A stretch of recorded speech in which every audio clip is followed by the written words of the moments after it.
Hola, buenas tardes, noches. Bienvenidos a la transmisión en vivo con respecto al virus de papiloma humano. Tenemos a dos super expertos aquí en el área para platicar conmigo. Vamos a hablar de un tema un poquito diferente asociado al coronavirus. Y creo que son buenas noticias. Victoria Domínguez y Ever Gómez son dos excelentes amigos. Aparte, creo que son las dos personas que conocen más de papiloma que yo conozco, no solamente en el país, sino en el mundo. Bienvenidos, hola Vicky. Hola, doctor, ¿cómo estás? Bien, bien, ¿y tú? ¿Qué Bien, tal? ¿Cómo gracias. te trata la cuarentena? Bien, tranquilo. La verdad es que tranquilo. Pues creo que tranquilo es buena noticia porque la realidad es que estamos todos encerrados, ¿no? Pues sí, pero mejor, ¿no? Definitivamente. Y Ever, bueno, va a transmitir, nos va a ayudar con la cuestión visual, con la parte audiovisual. Ahorita lo vamos a transmitir y bueno, pues la idea es ofrecer un poco más de opciones, de alternativas, de diferentes puntos de vista, ¿no? Hay muchos mitos asociados al virus del papiloma humano. No sé si quieras darnos una introducción como experta, como conocedora de este bicho que tanto miedo le genera a nuestras pacientes.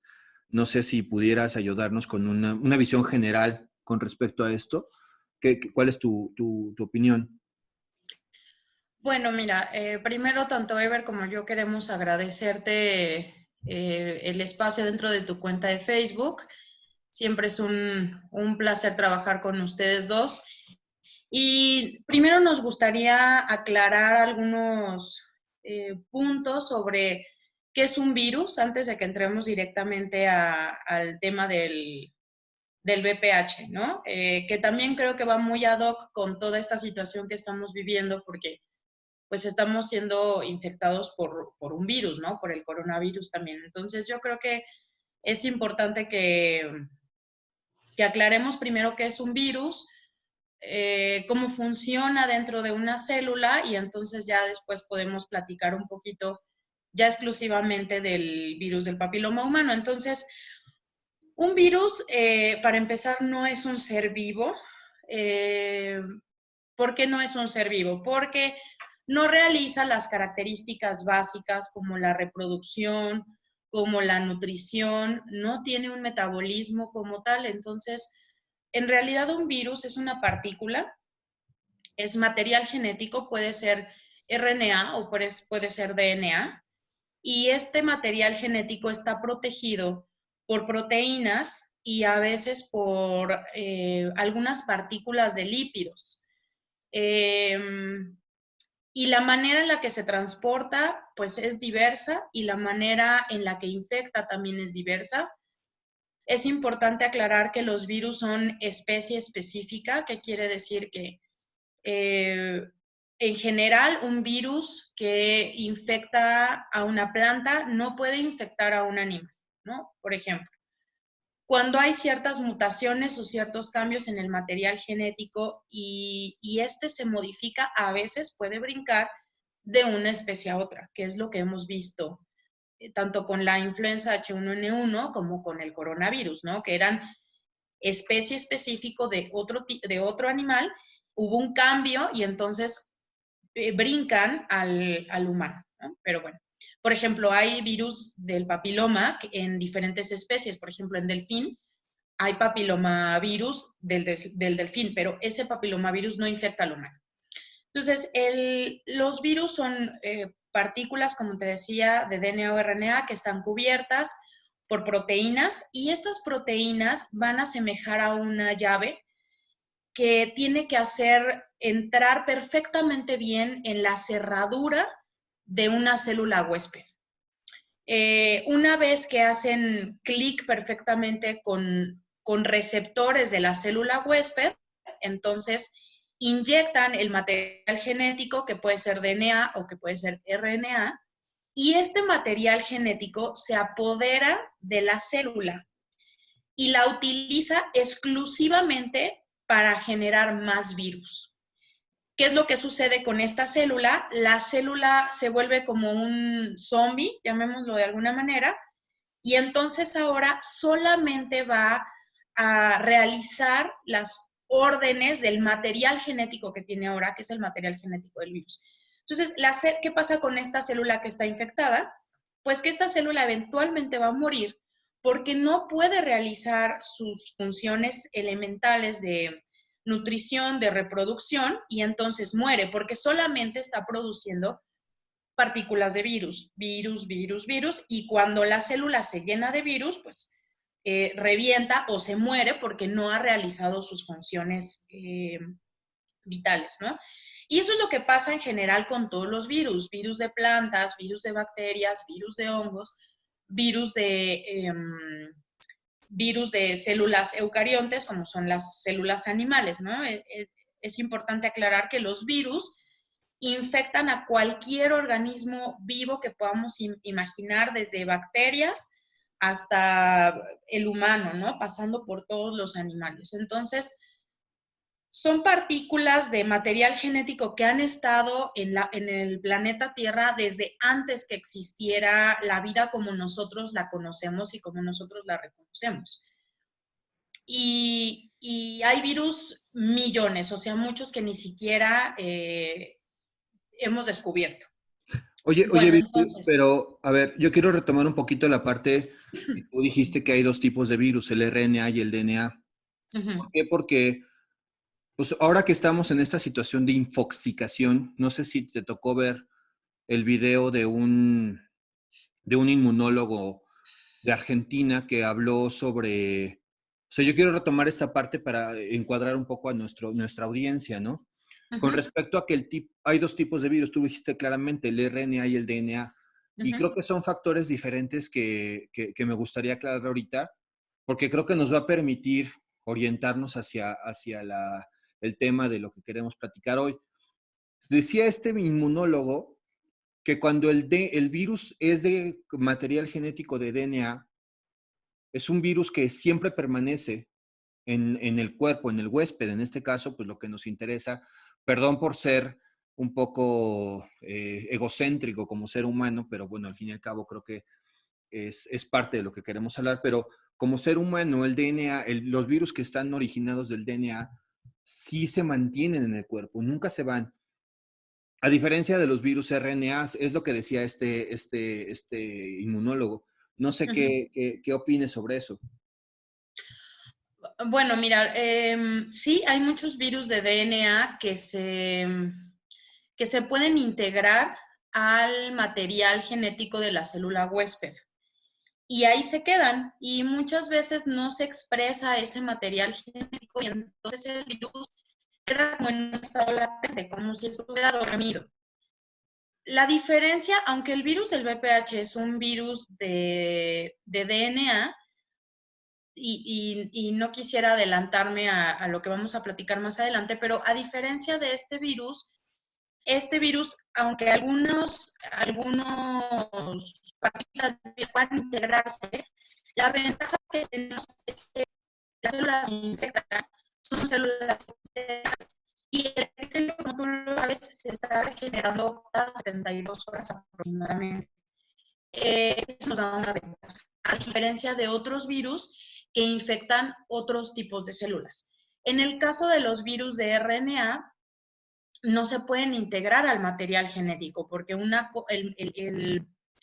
material genético que guarda la información de la célula es el DNA, y entonces un RNA no se puede integrar al DNA. ¿Qué es lo que tiene que hacer un virus de RNA? Que si quieres más adelante podemos platicar en otra charla sobre el coronavirus, por ejemplo, pues es que tiene que entrar ese material genético, ese RNA, y tiene que utilizar la maquinaria de la célula para convertirse en DNA y entonces poder hacer todo este proceso de replicación del virus. Entonces, efectivamente, como lo decía este inmunólogo, este virus no puede quedarse dentro de la célula, a diferencia de otros virus de ADN que se pueden integrar, ¿no? Ok, me parece muy interesante. Creo que me gusta mucho la idea que podamos hablar un poco más adelante de coronavirus. Incluso creo que ya tenemos ahí la tarea, ¿no? De estudiar a profundidad y a detalle para poder dar a nuestra audiencia, a los seguidores, información bien veraz y valiosa. Y la realidad es que ahorita ya estás hablando muy claramente sobre cuáles se quedan, cómo se quedan, si se quedan o no se quedan. En el caso del papiloma, ¿cómo llega? O sea, ¿cómo se adquiere? Porque fíjate que yo he visto con mis pacientes que hay muchas dudas, ¿no? Hay pacientes que llegan, por ejemplo, te voy a poner un ejemplo, ¿no? Muy espantadas, espantadísimas porque tienen una verruga. Sin Ujú, embargo, tal vez ni se va a convertir en cáncer o la posibilidad de que esto sea cáncer es muy bajo y es muy diferente a cómo adquieren el virus que va a estar en el cervix, que es el que más les preocupa a nuestras pacientes o más entienden que les preocupa a nuestras pacientes. Entonces, no sé si podamos profundizar un poquito más con respecto a cómo se adquiere el virus, antes de hablar en esa parte de cómo se mantiene, sino pues cómo llega, ¿no? ujú, ujú. Bueno, mira, antes de que platicamos cómo llega, ahora sí les voy a platicar un poquito de qué es el virus, ¿no? El virus de papiloma humano, que todos lo conocemos como VPH, es un virus muy pequeñito, de 5 nanómetros más o menos. Es un virus de DNA de doble cadena y va a estar cubierto, ahí está apareciendo ahí una imagen del virus. Es un virus que está cubierto por una cápside de proteínas que hacen unas estructuras parecidas a unas estrellas. Eh, Estas estrellas son las que van a asemejar a la llave, ¿no? Que tiene que entrar en la cerradura de las células del epitelio del cérvix. Este virus de DNA o el VPH tiene 8 genes en su material genético que se van a expresar para formar en su mayoría proteínas que van a regular a la célula y 2 genes que van a formar las proteínas que estamos viendo que son las azules. Entonces son 6 genes que van a regular la célula del cérvix en diferentes etapas y 2 que van a hacer la envoltura. Entonces, el virus del papiloma humano solamente puede llegar al aparato reproductor en el caso del VPH cuando es infección sexual, que puede ser masculino o femenino, y esto es muy importante que lo aclaremos y que tanto tus pacientes como sus parejas estén bien conscientes de que la infección de VPH es tanto para hombres como para mujeres, aunque el hombre no muestre síntomas. Y para que esto pueda ser posible, el virus tiene que llegar, en el caso del cervix, a las células más jóvenes, a las más nuevecitas del epitelio del cervix. Estas células que son las más jovencitas se les llaman células madre o células troncales. ¿Cómo llegan a ese lugar si tienen que atravesar 3 capas de epitelio? Bueno, lo que pasa es que en el cervix está formado por diferentes tipos de células y hay una zona en el cervix que está exponiendo estas células madre o células de la capa basal. Durante una relación sexual hay fricción y entonces esa fricción también puede causar que se hagan pequeñas alteraciones en el epitelio del cérvix y que permitan que el virus llegue hasta esas células. Si el virus no llega a esas células, el virus no va a poder producirse. Tiene que llegar a las primeras células de la capa basal. Y ahí se van a empezar a expresar estos genes que van a empezar a regular. Y ahí tenemos también una imagen. Vamos a tener unas proteínas de expresión temprana que van a empezar a regular la maquinaria del epitelio del cérvix. ¿Y qué van a hacer? Pues una de ellas lo que hace es que la diferenciación del epitelio se acelere. ¿Para qué? Pues se acelera porque si no, nuestro epitelio del cérvix no empieza a diferenciarse y no empieza a avanzar en las capas, entonces el virus no puede seguirse formando. Necesitamos que el epitelio se vaya diferenciando para que el virus se vaya armando. Y en la última capa se ensambla Y entonces, cuando el epitelio se desescama porque se mueren esas células de manera normal, entonces salen esas partículas virales. Y esas partículas virales pueden volver a infectar. Y ese es un ciclo replicativo muy sencillo. Entonces, ¿cuál es la manera de contraer el virus? Pues por contacto sexual, sí o sí. Ahora, el virus del papiloma humano puede infectar no solo el epitelio del cérvix o el epitelio de la uretra, también puede infectar la piel, también puede infectar la zona bucofaringea, ¿no? Entonces, no es exclusiva del cérvix. De hecho, hemos visto cómo han aumentado los casos de cáncer de garganta asociados a infecciones de VPH. Ahora, también hay algo que es muy importante mencionar. Los virus del papiloma humano están catalogados en tipos de alto riesgo y tipos de bajo riesgo.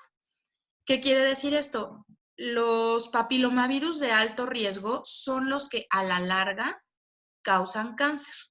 A la larga, ¿qué es a la larga? 10 años, 15 años. Los de bajo riesgo no van a provocar cáncer. Estos son los que van a provocar verrugas. Y esto creo que es importante porque cuando justamente tus pacientes tienen un diagnóstico de VPH positivo, surge esta inquietud y esta ansiedad y esta angustia y este miedo de seguramente tengo cáncer y esto no necesariamente va a suceder. O sea, los papilomavirus de alto riesgo provocan una desregulación del epitelio a muy largo plazo.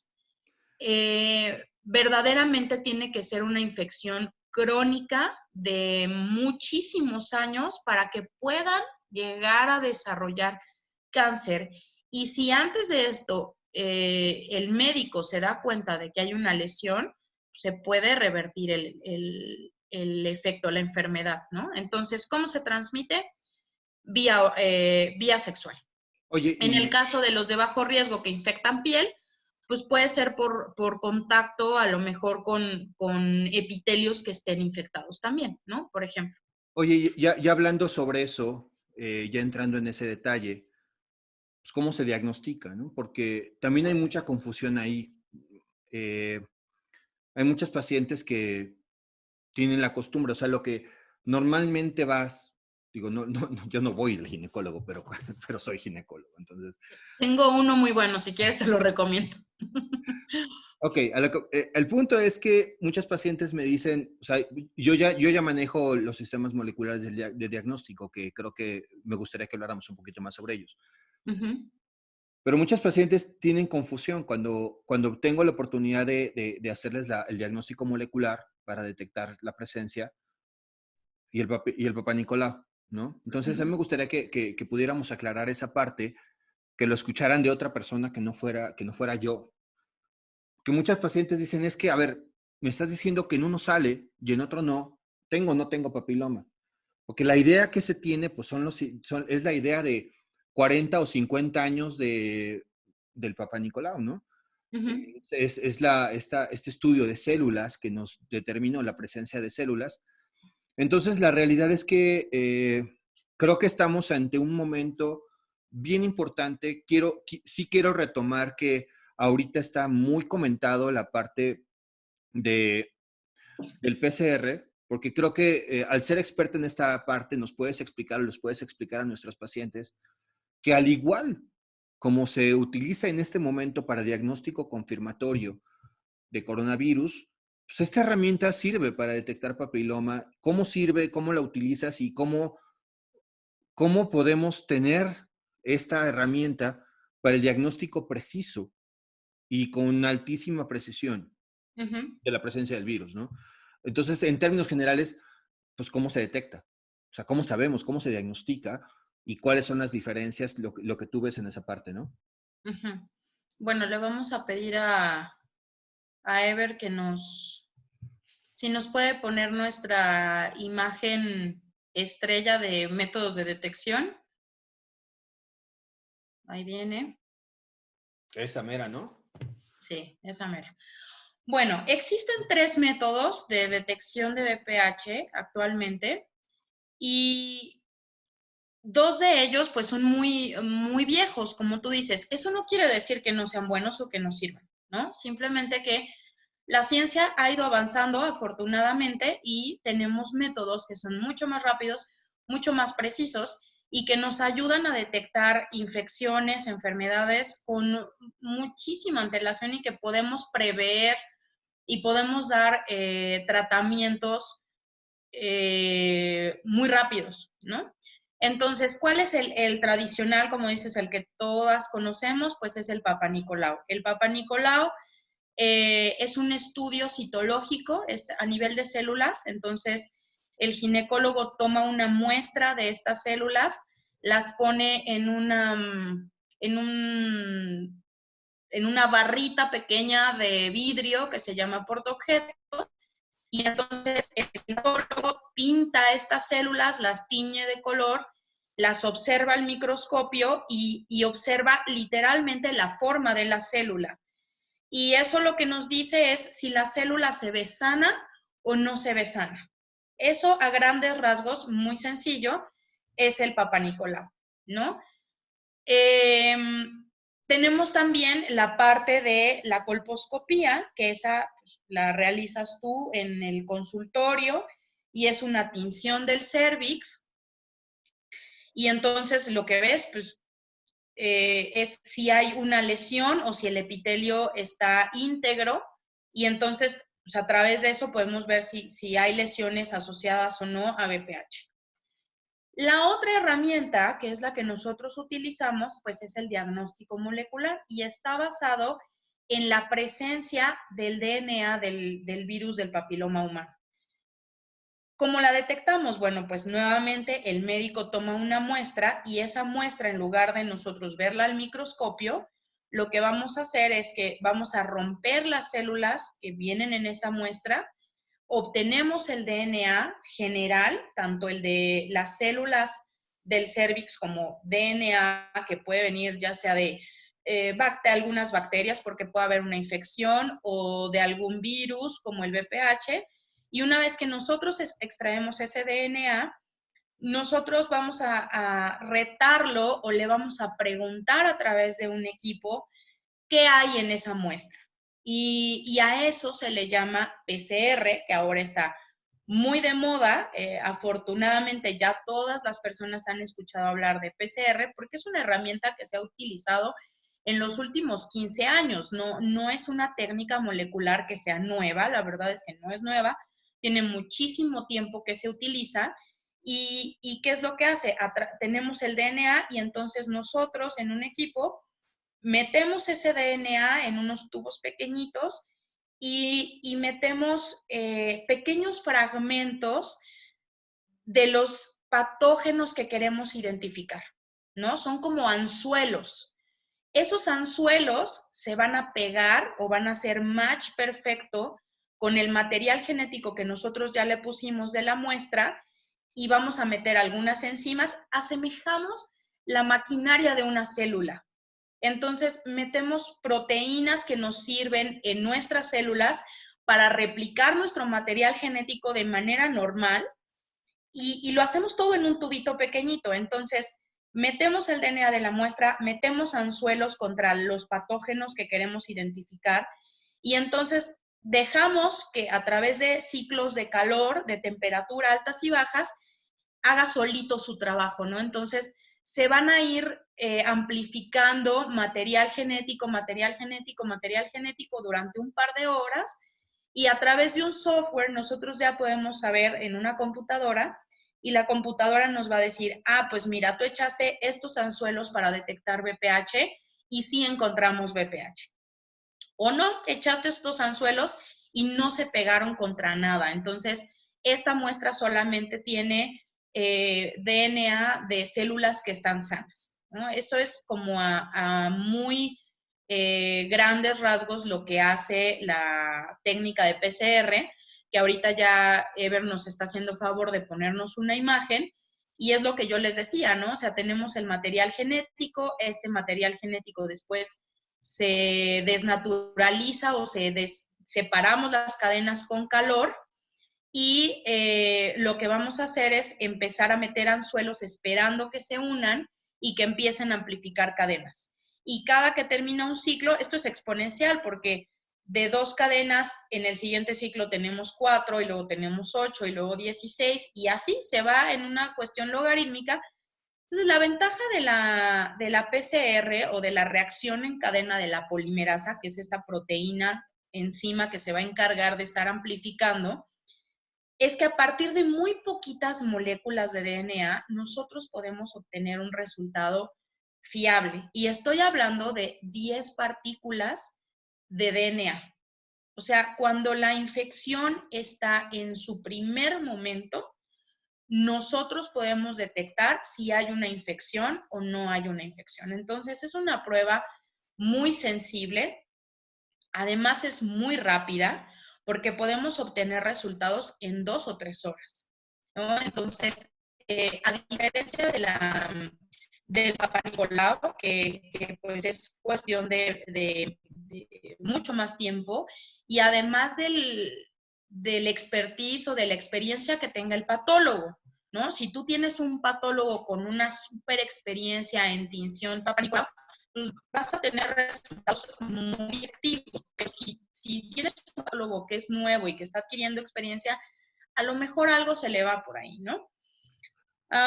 Mira, Entonces, aquí el rango de falsos positivos o falsos negativos disminuye mucho, porque realmente todo lo está haciendo una computadora. ¿Sí me ibas a preguntar algo? no, más que preguntarte, te quiero comentar lo que normalmente digo a mis pacientes, porque en este momento tienes la oportunidad de desmentirme en vivo y quisiera decirte que frente a millones de personas, pero son unos cuantos.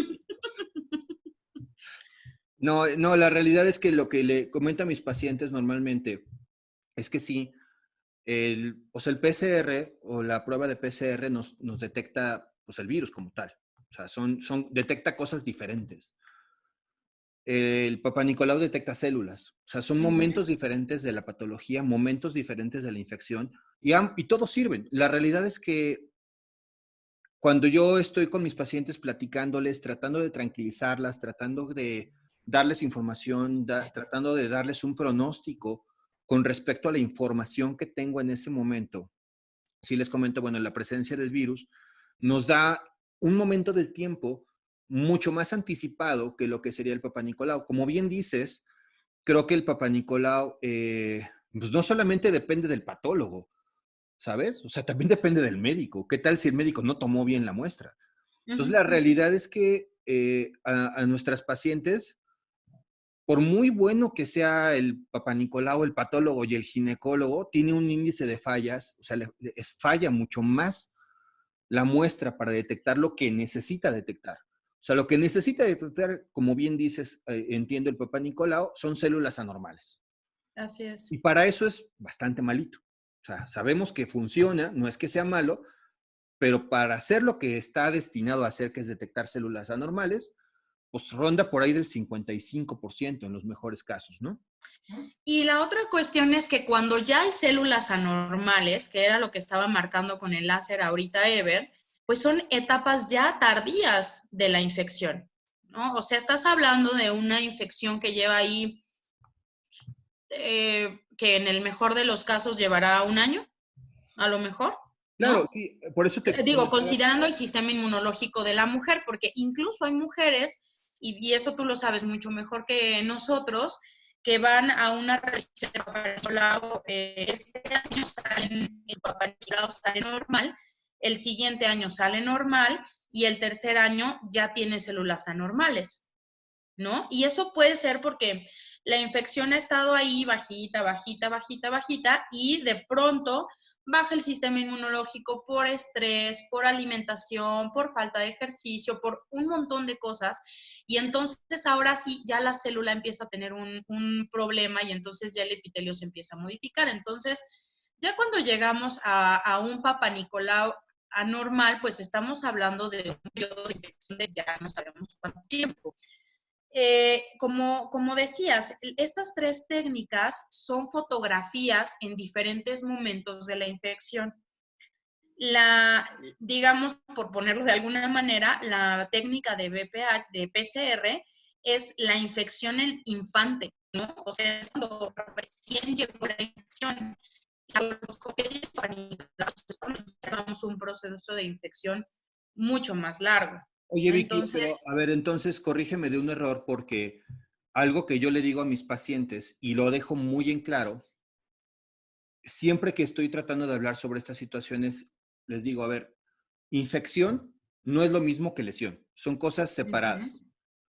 Entonces, sí, o sea, creo que los estudios que estamos hablando, la colposcopía, el Papa Nicolau, la detección molecular, muestran momentos diferentes de la infección.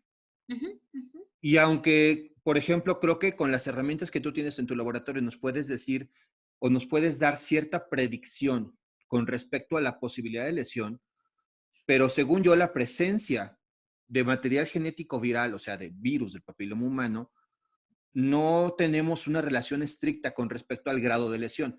Por eso no, insistía en que las tres herramientas diagnósticas, la colposcopía, el Papa Nicolau, el PCR, incluso la biopsia, o sea, son herramientas que nos dan panoramas diferentes del rompecabezas para poderle ofrecer a una paciente un panorama completo de qué es lo que tiene. Pero sí así quiero es, puntualizar que yo a mis pacientes les digo, a ver, una cosa es infección, que es tener el virus, que puedes tener muchos virus y es una gran infección. Dos virus, tres, cuatro, hemos visto hasta cinco en algunos pacientes, no sé si lo recuerdas, sí, con cierto grado de carga viral, o sea, de cantidad de virus, pero pues hay pacientes que tienen 5 tipos de virus y sus células están normales, o sea, cuando menos las que se ven, sí, ¿no? claro. Entonces, creo que sí, quiero puntualizar esto porque me parece que es importante que las pacientes sepan que es diferente infección que lesión. Una lleva a la otra, no siempre, a veces, pero que, o sea, las tres herramientas diagnósticas nos muestran momentos diferentes en el tiempo en un proceso de una enfermedad. Y esta enfermedad creo que se llama lesión, que a la larga es lo que se lleva a cáncer, ¿no? Cuando la lesión ya abarca, que aquí lo está poniendo Ever en esta imagen en rosa, cuando ya la lesión está totalmente tomada del epitelio, el epitelio es la pielecita del cervix, lo que alcanzamos a ver, cuando está totalmente tomada, pues es cuando ya estamos hablando de que es un cáncer, cuando ya llegó a ese momento. Y como bien dices, yo he visto que pues, prácticamente pues, realmente tienes que dejar que avance. O sea, la realidad es que hoy creo, y sácame de la duda o corrígeme, pues que la paciente que llega a tener cáncer es porque realmente, pues no la vieron, o se les fue el diagnóstico, o no fue a consulta. La realidad es que con las herramientas que tenemos hoy en día, podemos tener imágenes o podemos tener panoramas cercanos a esta zona en azul y morado, que es lo que nos está poniendo de ver, pues que la realidad es que pues, podríamos tener las herramientas necesarias para que ninguna paciente tuviera cáncer. Entonces yo quería puntualizar eso porque es lo que yo le digo a mis pacientes y insisto, tienes la oportunidad de desmentirme aquí en vivo, ¿no? Entonces, No, no, no, es totalmente correcto, era lo que yo les decía. Cada técnica nos va a servir para tomarle una foto en un estado distinto de la infección, que efectivamente infección no es igual a lesión. Infección es la presencia del virus en el epitelio, pero para que el virus llegue a causar una lesión en el epitelio, como les decía yo, tiene que pasar mucho tiempo. ¿Y qué es lo que pasa? Les decía hace unos minutos, ¿cómo se genera la lesión? Si yo hace unos minutos les decía que lo único que hace un virus es formar virus y más virus. Bueno, lo que pasa es que cuando la infección es muy persistente en el epitelio, algunas partículas virales o algunas partículas de DNA del virus llegan a integrarse en las células del cervix. Y cuando eso sucede, resulta la integración, para que se pueda meter a nuestro DNA, de nuestras células cervicales, se tiene que romper primero. Entonces, cuando se abre, porque está hecho un ciclo, cuando se abre, resulta que donde se rompe el DNA del VPH era en una zona de una lectura para una proteína que regula el proceso normal de reacción del virus.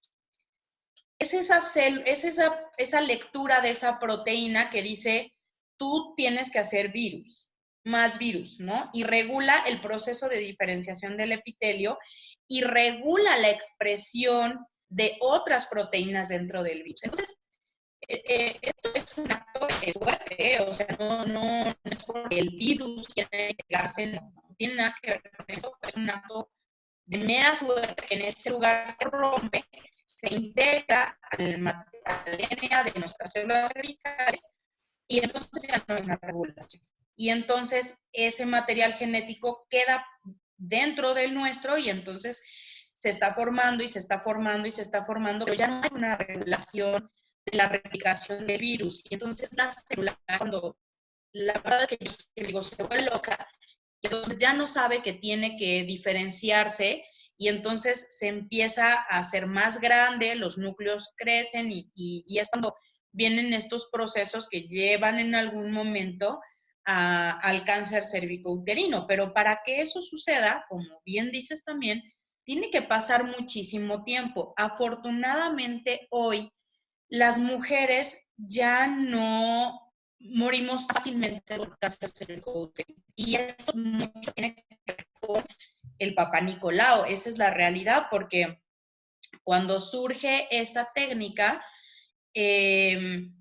pues empiezan a dar cuenta los médicos del gran número de lesiones que había en las mujeres y que no se habían detectado antes, ¿no? Entonces, el Papá Nicolau llegó a muchísimas mujeres, eso sin duda alguna, ¿no?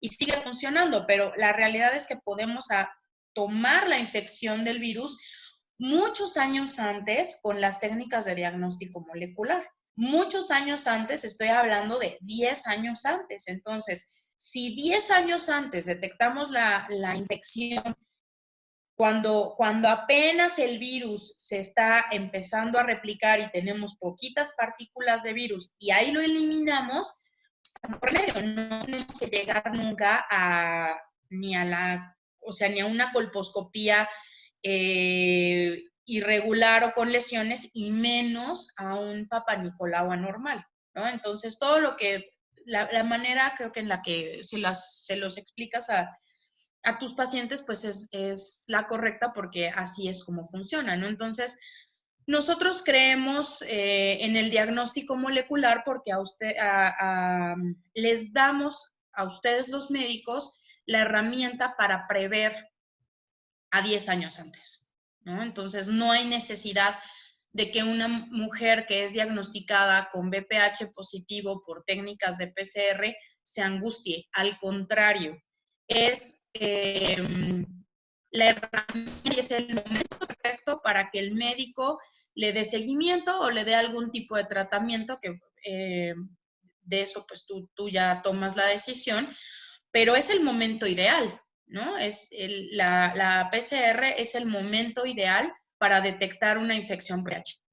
Oye, ya hablando de eso, ahorita dijiste bueno, teniendo esta herramienta que nos puede dar 10 años de ventaja,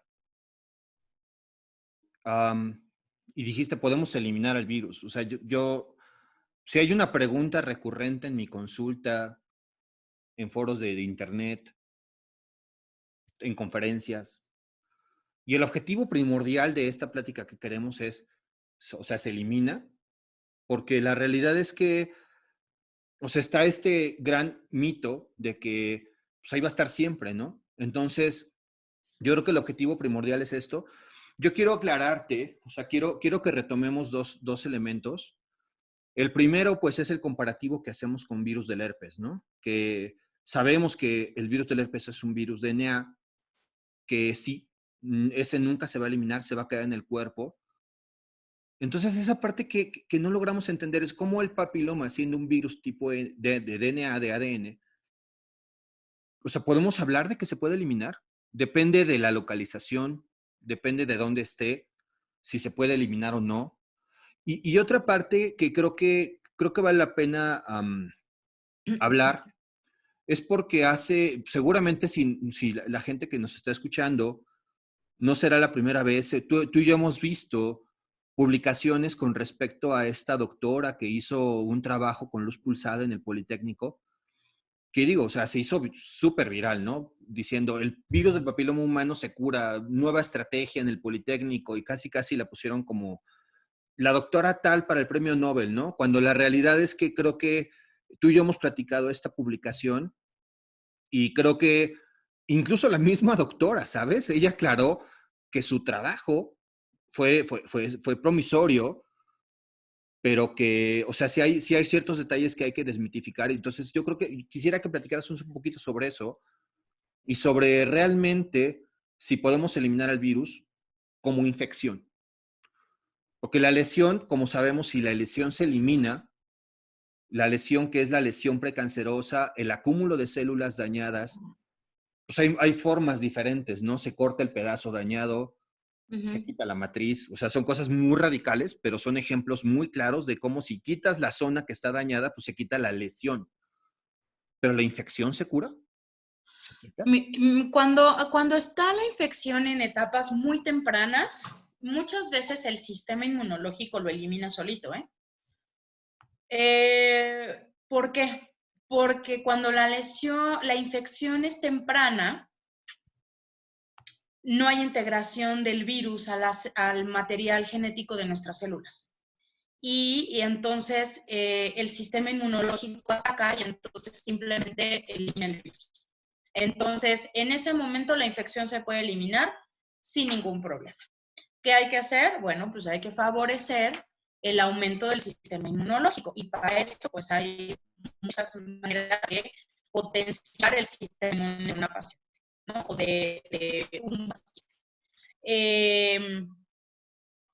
Esa es la razón por la que no se mantiene ahí permanentemente, porque el DNA del virus no se integra a la célula del cérvix. Si las células del cérvix tienen la mala suerte de que una de las células troncales, que son las que está marcando ahorita, que son las de hasta abajo, las que habíamos dicho en las células troncales, las más jovencitas, si llega a integrarse en alguna de esas células, es cuando tenemos una infección persistente. ¿Por qué? Porque esas son las únicas células del epitelio del cérvix que se están dividiendo continuamente. Son las únicas que van a generar las otras, las células en la capa de arriba, la basales, la capa escamosa, la escamosa madura, estas células en algún momento se van a ir, se van a diferenciar, se van a morir y las vamos a perder. Pero las células basales, que son las células madre, estas son las que mantienen el sexo vivo. Entonces, esas sí se están dividiendo. Y si un virus se integró dentro de una de esas células, entonces cuando se divida, pues se divide con el material genético del virus, y así sucesivamente. Y entonces ahí es cuando tenemos una infección persistente, y ahí sí es mucho más difícil que el sistema inmunológico lo elimine de manera natural. Cuando existe una lesión ya como tal, y eso quiere decir que ya tenemos una infección fuerte en las células de la capa basal, pues tú platícanos en ese momento qué es lo que haces. Cuando es presión, el sistema inmunológico no resuelve. Tú como ginecólogo, ¿qué le das, qué tratamiento le das a tu paciente? Mira, y yo quiero retomar la parte con respecto a lo que corresponde a lesión e infección, ¿no? La realidad es que necesitamos establecer claramente la diferencia entre curación histológica, o sea, o curación de células, y curación molecular. O sea, la realidad es que son dos aspectos totalmente diferentes que se demuestran de forma diferente. O sea, la realidad es que sabemos que la mayoría de las pacientes, y eso es lo que quiero traer hoy a colación con respecto a lo que hemos platicado, con respecto al trabajo de la doctora, que es súper respetable, que yo creo que es un gran trabajo, pero que la realidad es que pues, un gran porcentaje de sus pacientes pudieron haberse curado solas, ¿no?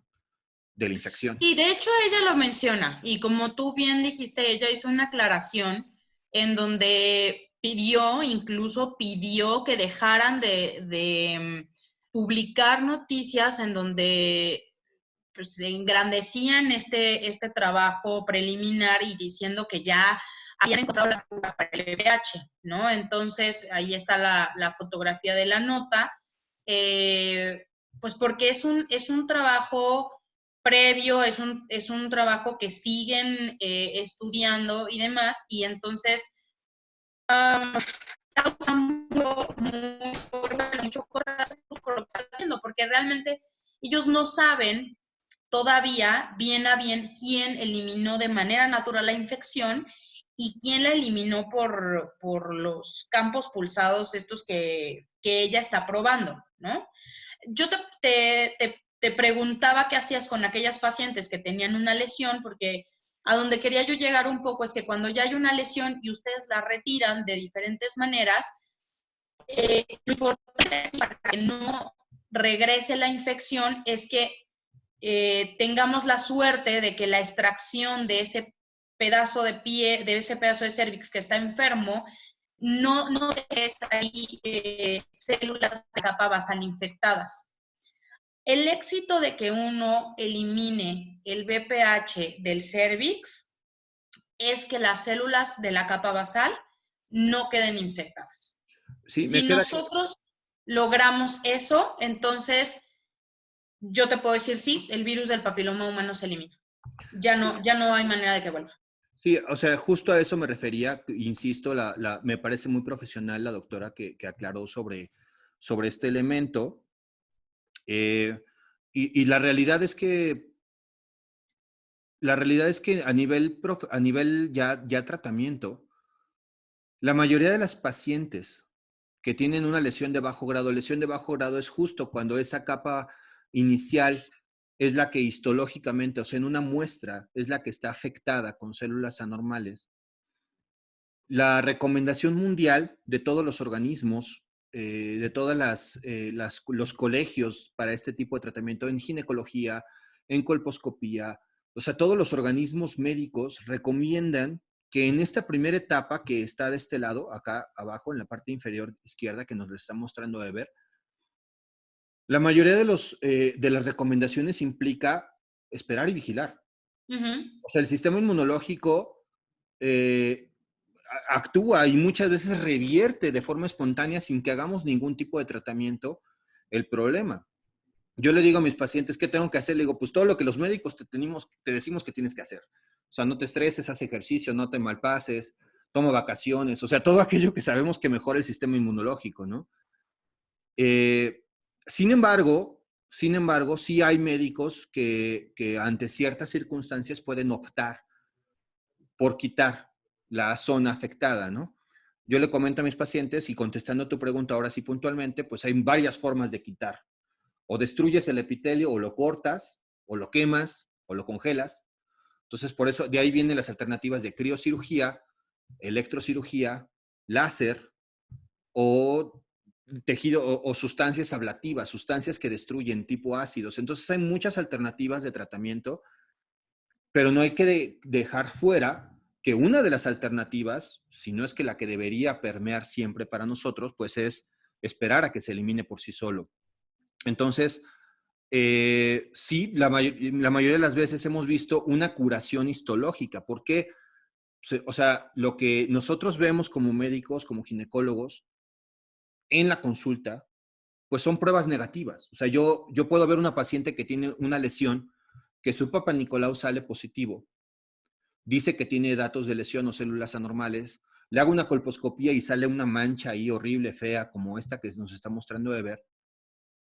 Y pues tú sigues el manejo, ¿no? La paciente la convences, ella decide que la vas a vigilar y a lo mejor en 6 meses, un año, 2, pues regresa la paciente a la normalidad, así como está rosita, bien bonito el epitelio, pues la paciente lo eliminó histológicamente hablando, que no necesariamente significa que ya eliminó el virus, pero también tenemos el caso, y lo hemos visto en pacientes tú y yo, pues que pacientes que no solamente eliminan la lesión y las células anormales, tanto por Papa Nicolau como por colposcopía, sino que le hacemos una prueba de alta sensibilidad, como es el PCR, y también sale negativo. O sea, podemos hablar de dos tipos, yo quiero hablar de 2 grados de curación.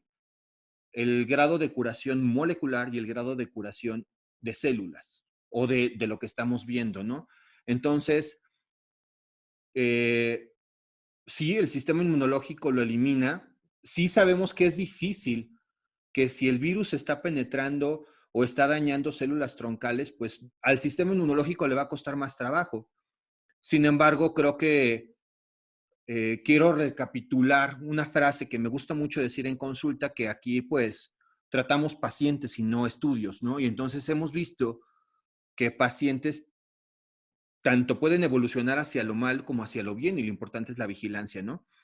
Entonces, en términos concretos, podríamos decir que hay pacientes que sí pudiéramos llegar a demostrar sin tratamiento o con tratamiento una eliminación de las células anormales y del virus.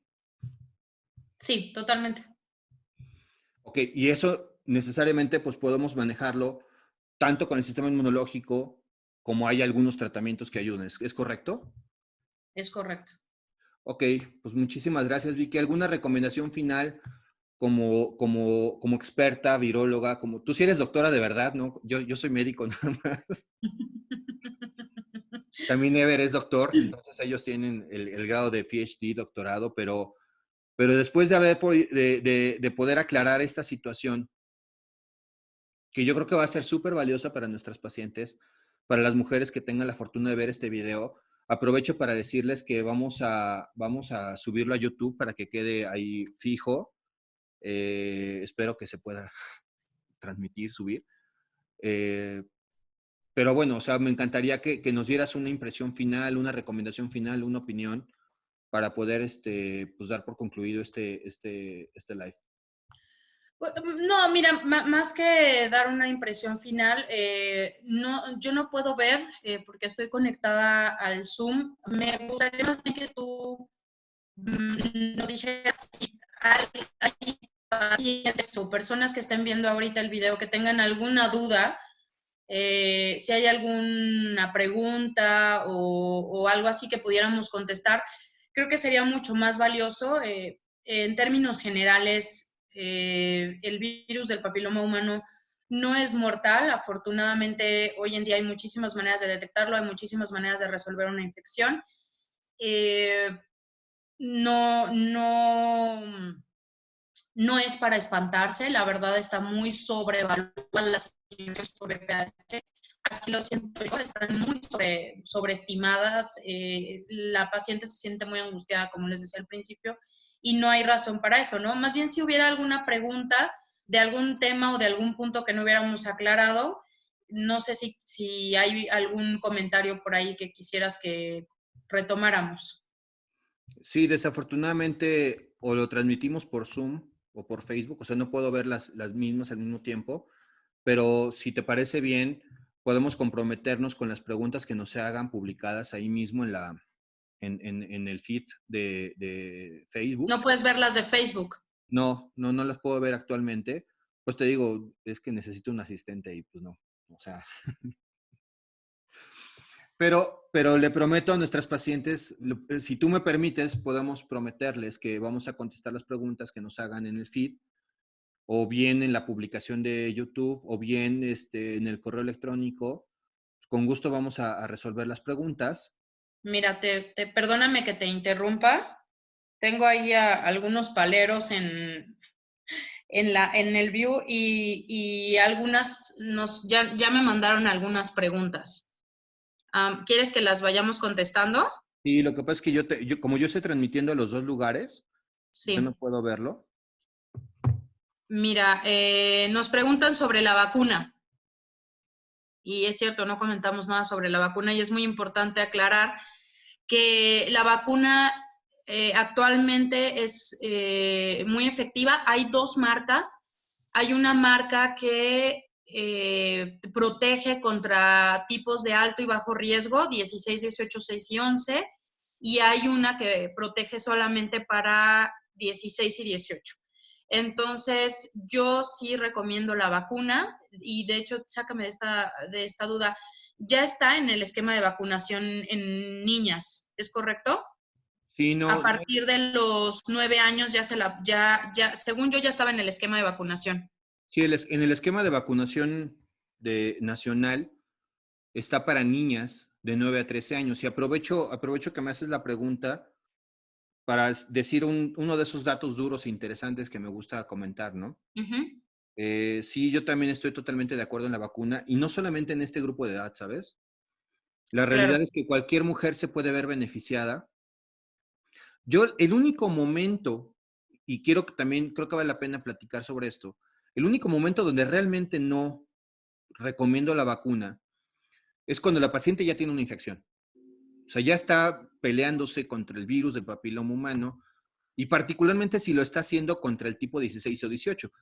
Porque yo les digo, bueno, o sea, ya tienes el tipo de virus del cual te podría proteger y además, si tú metes la vacuna, estás generando o estás propiciando una respuesta inmunológica que a lo mejor puedes dividir entre lo que necesitas. O sea, en ese momento tú necesitas combatir la infección real y si aparte metes la vacuna, puedes destinar recursos biológicos para la vacuna. Y aprovecho para decir otra cosa, que hay países, por ejemplo en Australia y Nueva Zelanda, la vacunación es universal. O sea, se aplica la vacuna para varones, niños, niñas, mujeres de cualquier edad, y pues han podido lograr tener un índice de cáncer cervicuterino cercano a cero. Entonces, realmente ha demostrado en muchísimas,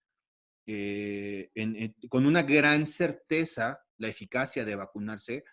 Esta que está poniendo aquí Ever es Gardasil 9.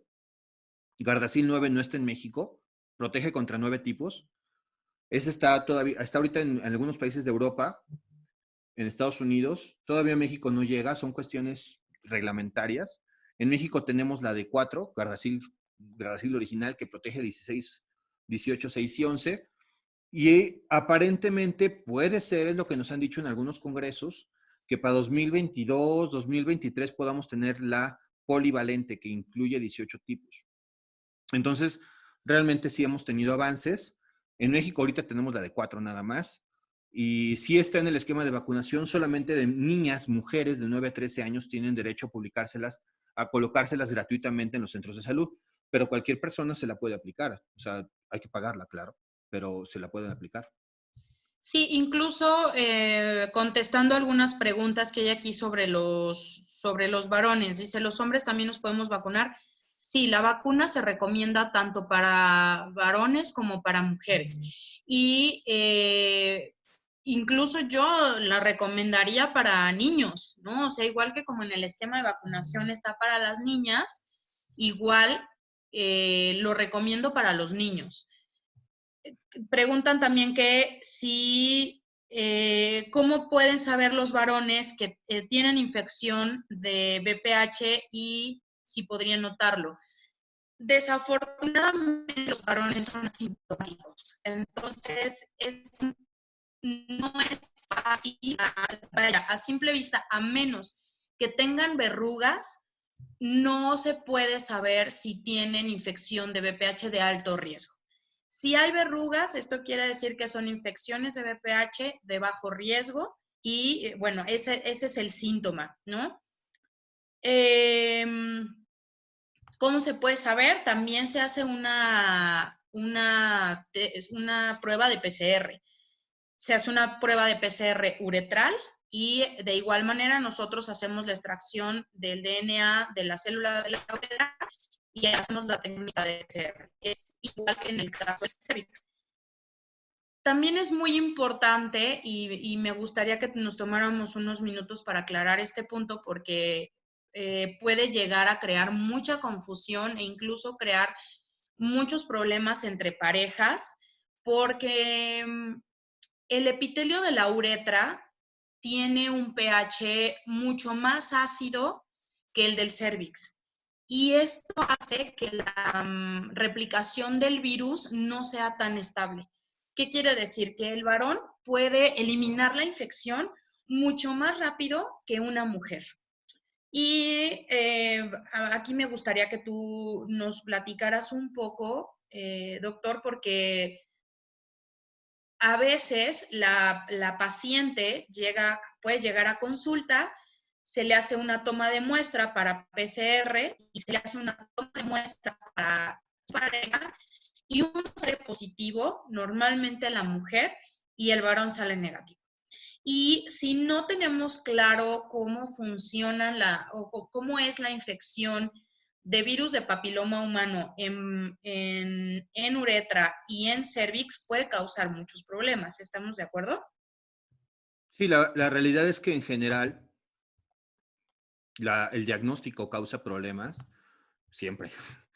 Y, y creo que es nuestra labor como médicos poder transmitir la tranquilidad y la realidad. Y gracias, insisto, por esta información tan confiable, porque creo que nos permite tener este tipo de información más concreta. Eh, yo les digo, yo lo manejo en mis pacientes, soy primordialmente ginecólogo, o sea, ginecólogo, y pues no siempre logran llevar desde el punto de vista cultural, no siempre logran que el varón vaya a consulta, ¿no? Mucho menos que se haga una prueba. O sea, creo que hay una cuestión ahí de cultura que aunque yo les diga a mis pacientes, ¿sabes qué? Si es valioso que se haga la prueba, es importante determinar para saber, coincida. Hemos visto en la serie que tenemos, que en la serie me refiero a los pacientes que hemos logrado investigar, pues que menos de la mitad de los varones, parejas heterosexuales de mujeres diagnosticadas con infección salen positivos. ¿Cómo lo manejo yo? Digo, a ver, no es que no lo hayas tenido, o sea, significa, lo más probable es que lo tuviste y lo eliminaste. Creo que en esta cuestión es de las pocas veces o de las pocas cosas en que los hombres tenemos una ventaja desde el punto de vista biológico para esta situación, lo eliminamos más rápido. Sin embargo, la mujer, el virus papiloma humano, a mi parecer, tiene una alta predilección por la estructura, la zona del epitelio. Entonces, esa es la razón por la cual puede haber mayor persistencia. Es lo que yo le platico a mis pacientes. Sácame de mi error si es correcto. Pero lo que yo le digo, la forma en que yo lo manejo cuando tengo, pues son diferentes vertientes, ¿no? O sea, puedo tener a la mujer sola, a la mujer con pareja, o que la mujer llegue con la pareja después, a ver, para explícanos qué está pasando aquí, porque si tú sí y por qué yo no, ¿no? La realidad es que trato de enfocar a la paciente en lo importante, ¿no? Lo importante sí, ahí está el virus. Tener diagnósticos diferentes no significa que no lo hayan tenido, significa que son momentos diferentes de cada uno, epitelios y cuerpos diferentes. Y lo que realmente importa más o nos importa más es establecer el grado de avance de la enfermedad, ¿no? Y creo que aquí es importante aclararlo. Yo se lo digo a mis pacientes que tener el virus, pues no te hace una persona enferma. Todos en algún momento vamos a estar expuestos a un virus, más con el ejemplo de hoy. O sea, no necesariamente significa que hicimos algo mal, que nos portamos mal. O sea, es como, me encantó lo que alguna vez Sever dijo, un ejemplo que puso en otra publicación de que pues vas al cine, ¿no? Y pues alguien estornudó y pues ahí te tocó, ¿no? Pero es diferente a estar enfermo. Entonces, esa parte me gustaría puntualizarla.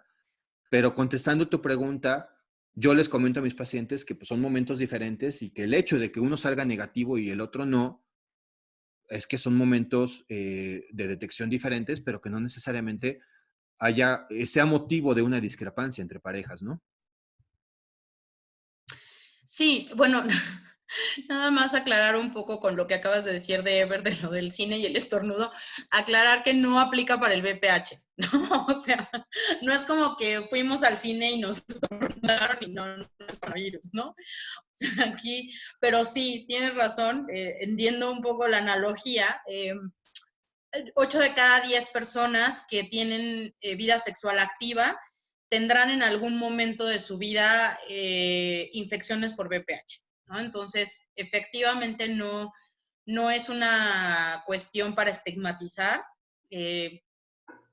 Puedes tenerlo y efectivamente el tener la infección no es igual a enfermedad, menos es igual a cáncer, ¿no? Nos preguntan, bueno, me preguntan, doctor, que si cualquier vacuna se puede aplicar a cualquier edad. Sí, la realidad es que yo tengo una preferencia, no hay un paper que nos diga que tiene que ser una u otra. Hay dos marcas de vacunas, una que solamente tiene 16 y 18. Tiene ligeramente mayor potencia esta para generar una respuesta inmunológica. Entonces, mi preferencia, y es una opinión súper personal, la vacuna para 16 y 18, que solamente tiene 16 y 18, a mí me gusta ponerla más para niñas, porque la respuesta inmunológica es más potente, ha demostrado tener más anticuerpos 10 o 12 años después de la aplicación, que es cuando realmente la van a necesitar estas pequeñitas. Ujú. Eh, Se puede aplicar también la de 4 tipos con una respuesta inmunológica muy, muy similar.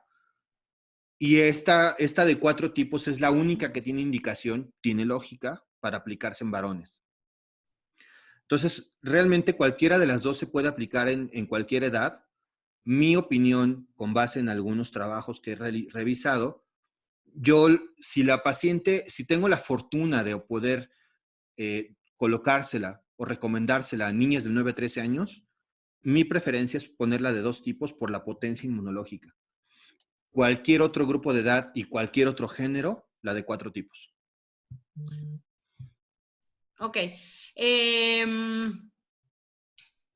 Preguntan también sobre si hay manera de reducir el riesgo de cáncer de cervix. Pues la manera de reducir el riesgo es tener siempre una revisión ginecológica, ¿no? Cada año hay que realizar su revisión, solicitar su prueba de PCR, independientemente de que hayamos tenido un PAP o una colpo normal. Yo creo que esa sería la recomendación, ¿no, doctor? Sí, Vicky, totalmente de acuerdo. O sea, Preguntan que cuánto tiempo es recomendable esperar sin tratamiento. Me imagino que ya en el caso de haber detectado una lesión, pues creo que lo que recomiendan es máximo año y medio, ¿no? Esperar un año y medio y ver mira, si se resuelve con el sistema inmunológico antes de tomar alguna otra decisión.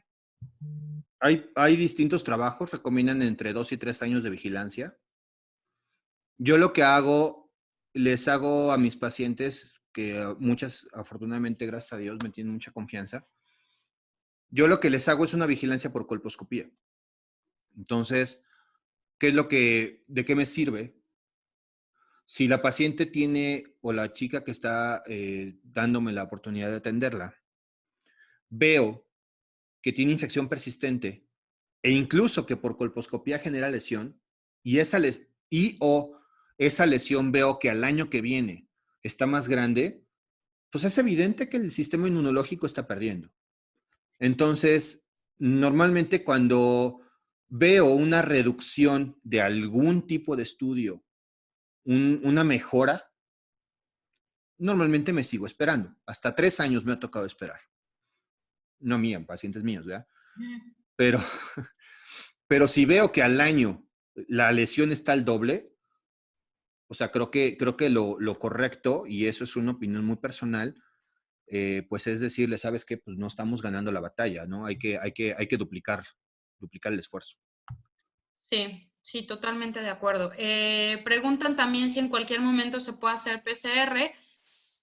Sí, la realidad es que cuando vayan a su revisión pueden solicitar PCR. Ahora, lo que quiero aclarar y que espero que me haya yo dado a entender hace un rato cuando hablábamos de las estrategias, la técnica de PCR sirve no solamente para detectar VPH o coronavirus, ¿no? Hoy sirve para detectar muchísimos patógenos, o sea, cualquier ser vivo o no vivo, como los virus, que tengan material genético, DNA o RNA, puede detectarse por PCR. Entonces, en el caso del doctor Moyers, pues él hace PCR no solo para VPH, también hace PCR para detección, por ejemplo, de microbiota vaginal o para detección de patógenos que causan infecciones de transmisión sexual, como clamidia, tricomona, cándida. O sea, esta técnica sirve para cualquier elemento vivo o no que tenga material genético. Entonces,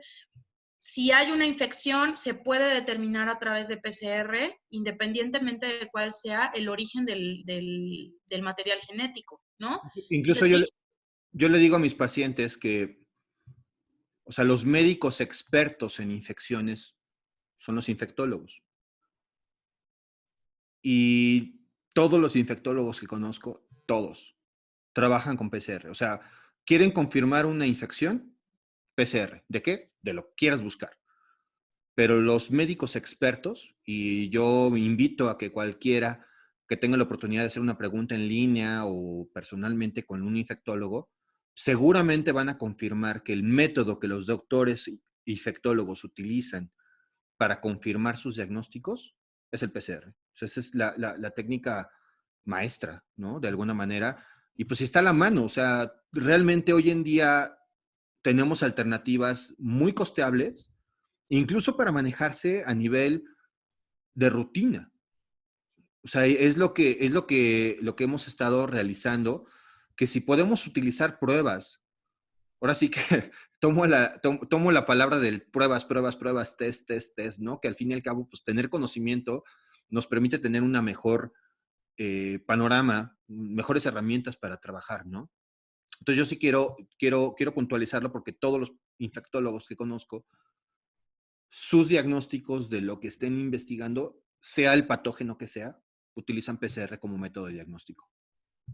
sí, así es. Entonces, sí, la verdad es que en cualquier momento se puede realizar. Y si quieres, contestamos la última. Hay una solicitud ahí que es si podemos hacer después una sesión de preguntas y respuestas. Y que también está otro video con preguntas y respuestas que estaría muy bien. Pero hay otra pregunta que me mandaron aquí que dice, ¿solo el médico puede prescribir esta prueba? Pues lo ideal es que sí.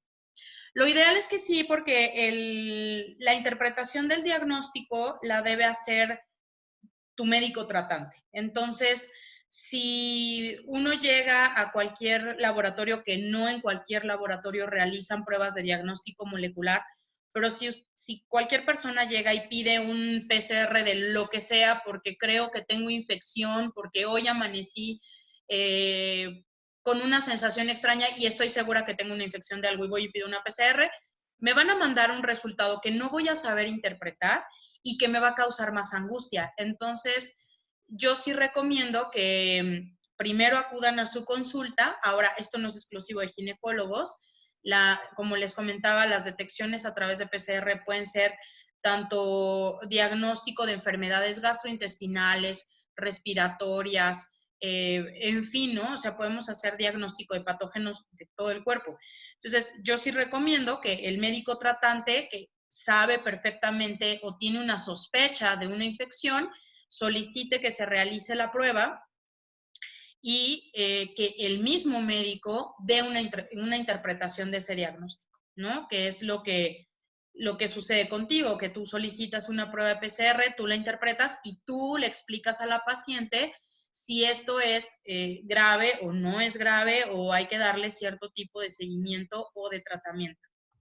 Sí, definitivamente creo que el médico debe tomar la muestra, sobre todo porque gran parte del éxito, o sea, tú puedes hacer un trabajo maravilloso, un ensayo increíble, una detección y extracción de DNA, pero si tomaste mal la muestra, pues, o sea, no vas a tener el diagnóstico, ¿no? O sea, es como, puedes detectar patógeno en pestañas del ojo izquierdo, sí, pero si no está el patógeno ahí, no lo vas a detectar, ¿no? Lo hemos visto porque incluso en pacientes nuestras hemos visto un comportamiento muy diferente de la prueba dependiendo del instrumento que utilices. ¿Cómo tomaste el material genético? Y eso es muy importante porque la capacidad de la prueba va a depender de que hayas tomado la muestra del sitio correcto. Entonces es la parte que nos corresponde a nosotros hacerla bien para que tengamos un buen diagnóstico, ¿no? Creo que es muy valioso también aclarar que esta prueba se puede detectar y obtener el material genético de prácticamente lo que sea. O sea, tú puedes obtener material genético de pruebas de pedacitos de tejidos, que serían una biopsia, de fluidos, de cultivos, de distintos materiales, ¿no? Entonces, la realidad es que puede ser accesible para cualquier médico especialista Y aclarando la primera parte, sí, me gustaría hacer un preguntas y respuestas. Muy probablemente lo hagamos por Instagram, que permite las etiquetas hacer en vivo, hacer esto de preguntas y respuestas. Ahorita quisimos utilizar esta herramienta para tener, para tener el panel de imagen, ¿no? Que pudiéramos simultáneamente tener dibujitos. Creo que es mucho más profesional y nos permite ser mucho más profundos, mucho más didácticos. Gracias, Ever. Fue maravillosa tu aportación. Entonces, pero si te parece bien, vamos a someterlo a una encuesta, a ver si les parece bien que lo hagamos por Instagram, en el cual pues están las etiquetitas que nos pueden enviar las preguntas de una forma más fácil. O si no, pues hacemos otra sesión, ¿no? Al fin y al cabo tenemos mucho tiempo que estaremos aquí bien encerrados todos. Entonces esa es la idea. Y pues bueno, pues gracias por deslumbrarnos con tu brillantez. Gracias. No, gracias a ti, te agradecemos, Ever está ahí sonriendo, te agradecemos mucho que nos hayas dado la oportunidad de platicar contigo, platicar con tus pacientes, esperamos que las preguntas hayan sido contestadas, que no les haya quedado duda y sobre todo haber generado tranquilidad, que eso era el objetivo de esta plática, generar tranquilidad que nos hace falta a todos y no dejarlas más estresadas de lo que ya estaban. Entonces, me parece muy buena idea que hagamos este juego ahora de etiquetas con preguntas y respuestas por si quedaron más dudas o si ciertos comentarios generaron otras inquietudes, también lo podemos trabajar así. Y pues muchas gracias a todos por habernos escuchado y por seguirnos este ratito aquí, pues buenas noches. Gracias.